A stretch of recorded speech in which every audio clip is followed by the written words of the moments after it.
Deadpool and Wolverine are blowing up the box office, and Disney is responding by putting Deadpool in the parks in order to fully monetize and synergize this cultural phenomenon. However, some of his comments are leaving Disneyland guests and others to question whether or not Disney should allow a character like Deadpool in the parks. Let's talk about that on That Park Place.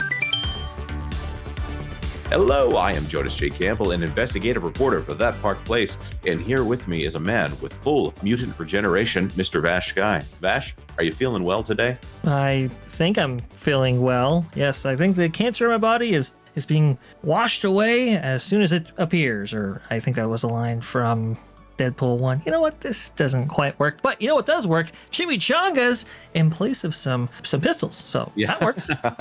That is true.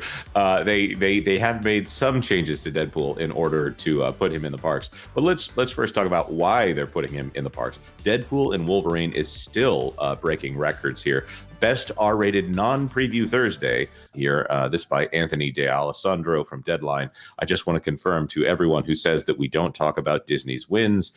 They are the biggest thing at the box office right now. Deadpool and Wolverine are smashing records, and it is a rated R movie. So, you know, everything that you would come to expect from Walt Disney's famous family-friendly brand. I know it's Marvel, but Disney wants to market it that way. Speaking of that, though, here's a great tweet from Boardwalk Times.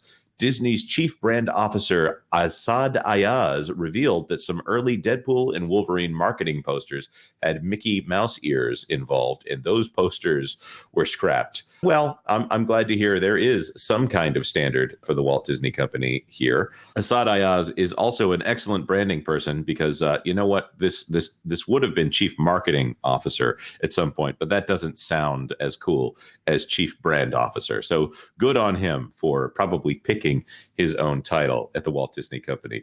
Vash, you've actually seen Deadpool and Wolverine. How much did they actually reference Disney in the film itself? Only a couple of times. Really, a lot of the references were towards the MCU, Kevin Feige specifically, and all kinds of stuff. It was really, really interesting. It was almost like a love letter to the Fox brand of Marvel product, and really a shot across the bow at the MCU side of the business.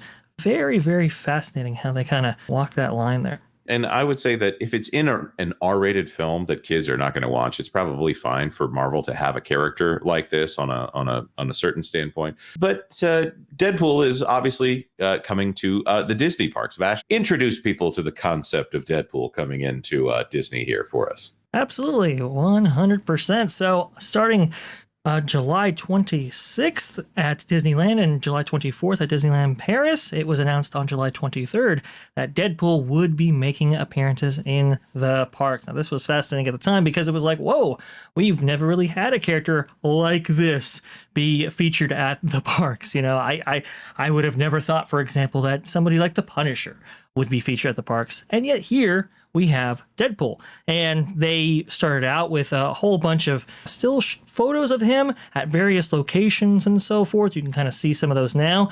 And we were kind of thinking and speculating at the time, Jonas, you know, were they going to feature him in a speaking role? Were they going to feature him, you know, interacting with guests and so forth? Well, we got our answer pretty quickly. It was announced that Logan, or Hugh Jackman's Wolverine character, would also be joining the fray. That was a pretty big deal right there. But we got our answer pretty quickly as to how they're going to feature him in the parks. Starting off with Paris, they had some shows and so forth with what we believe recorded audio that featured maybe some jokes and so forth from some of the balconies as part of their version of Avengers Campus.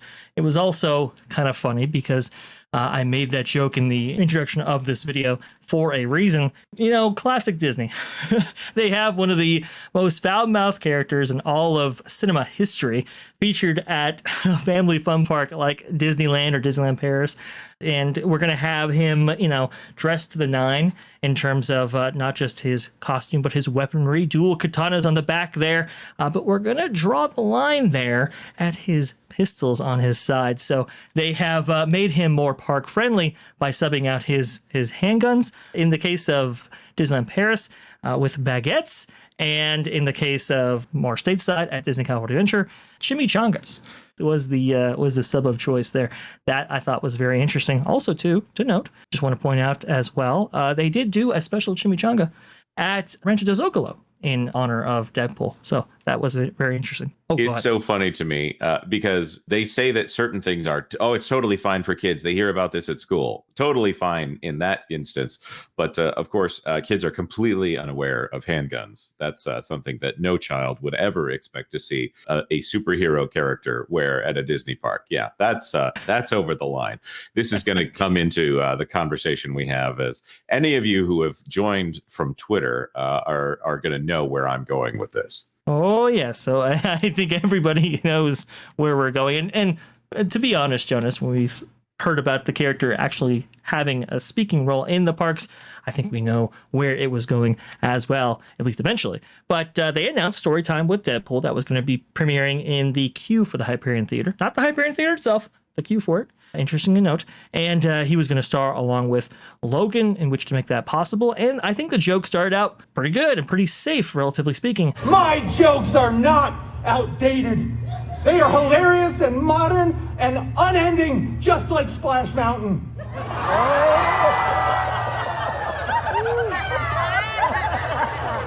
That's too soon. Hey, not too bad, not too shabby. I think they also, when the Robert Downey Jr. news was announced that he was returning to the MCU, and as Doctor Doom specifically, I think there was a joke surrounding that as well. Then, out of nowhere, Iron Man came flying in screaming, saying, "Hey, take off that glove. Don't you dare take this sacrifice from me. I really don't want to be Iron Man anymore." In fact, I would rather be doomed than play Iron Man again.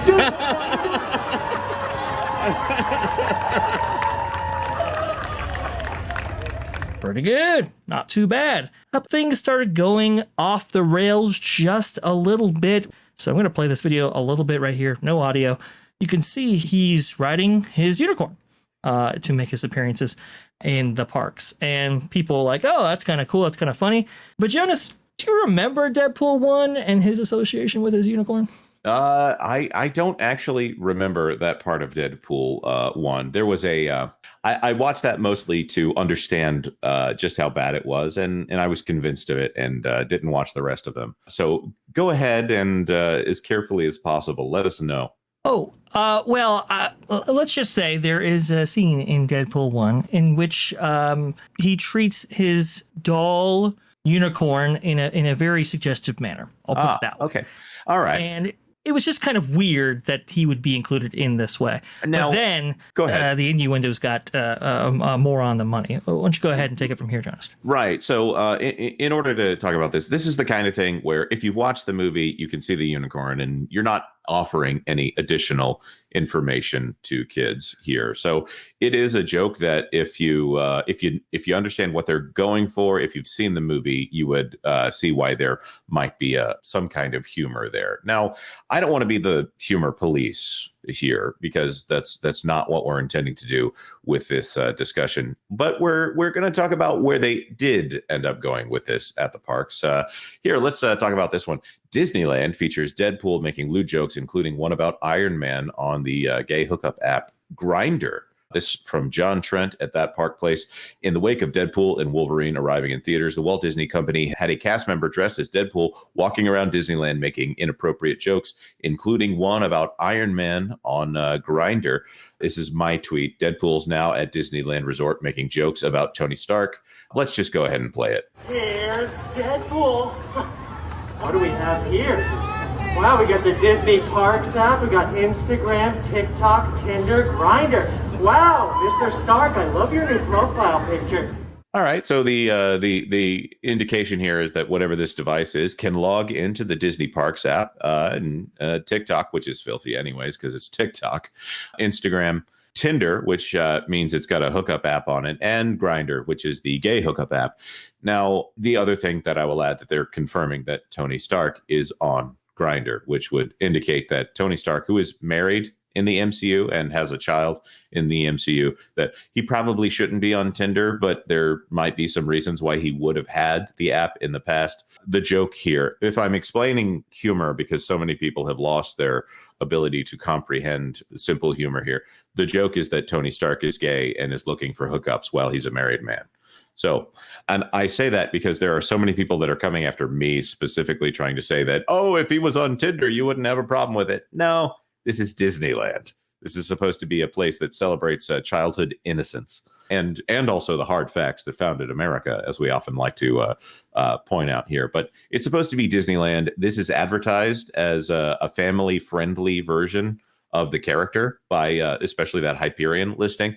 But it doesn't stop there. That one, I think, is over the line in particular. But here's another one here. Deadpool at Disneyland's California Adventure volunteering to pound Star-Lord. And if you listen, you can hear Wolverine say, "I'm sure you would."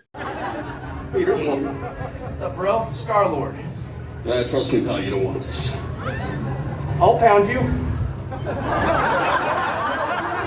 I'm sure you would.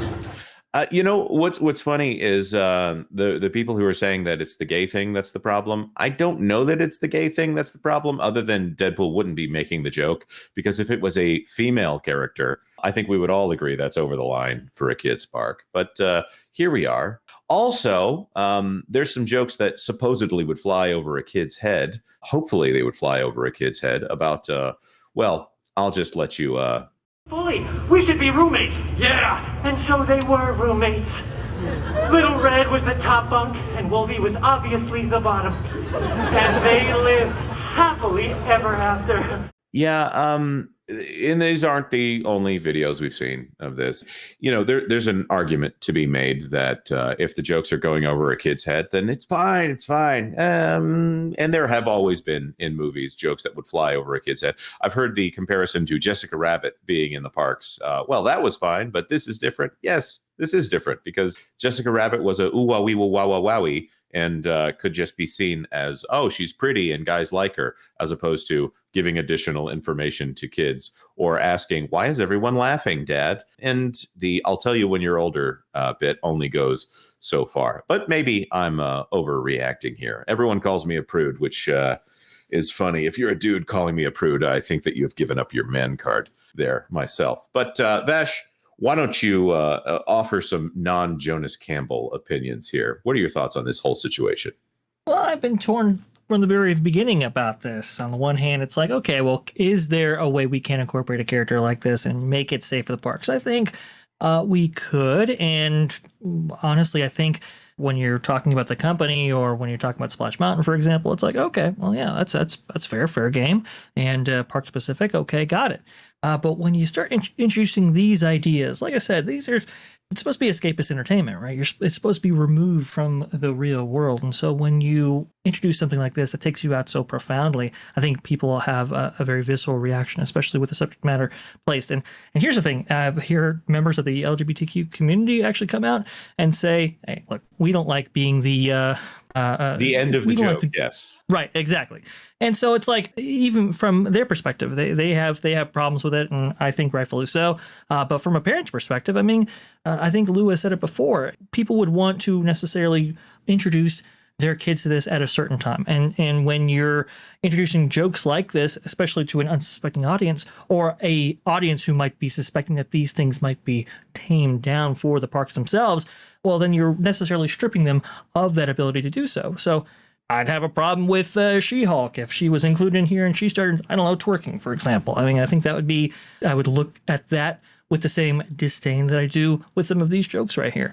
I think there's a way to incorporate somebody like Deadpool, but right. If She-Hulk came in and made jokes about getting on hookup apps and whatever, which we did have a problem with it then when it was on She-Hulk, and it was again a franchise that is on some level marketed to kids here, or the fact that the MCU is supposed to be, it's marketed as one complete story. They're finally getting away from that now that they have lost its luster a little bit. But the MCU overall marketed not just to adults, but also to kids here. And there is some level of what is acceptable in the movies that is not the same as what should be there in Disneyland, because Disneyland is supposed to be a place where you take children of all ages. That's the joke, right? Because the adults are supposed to be children of all ages as well. You know, it's funny.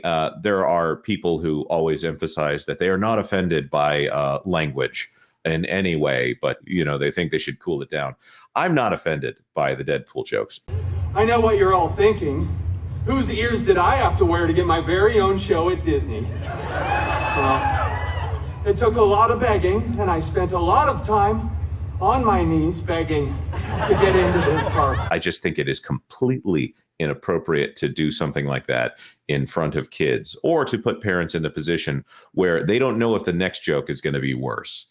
In fact, I trust you fully. Do you want to be roommates? Yeah. And so they were roommates. Little Red took the top bunk and Wolvie was the bottom. And they lived happily ever after. So, there's a little bit to be said here for making parents comfortable as well here. Disney has not done a good job of drawing that line, because there used to be a clear line to say, we're not going to talk about this in the parks. And now, well, I don't know what that line is. And that is, I'm going to say, Disney's fault. I want to throw this to our commenters, because this is obviously a very controversial subject. I see people who are completely in agreement with me. I see people who are completely opposed, because Deadpool is Deadpool, and how can you be surprised that Deadpool is Deadpool? I'm not surprised that Deadpool is Deadpool, by the way. I'm surprised that Disney let Deadpool be Deadpool in front of kids. That being said, leave your comments in the comment section down below. I'm really looking forward to this comment section this time. Like this video if you like this video, and consider subscribing to That Park Place for all the news that should be fun. Thanks for watching That Park Place News. For more information, consider checking out www.thatparkplace.com. And don't forget to subscribe, share, like, and send this out on your favorite social media accounts.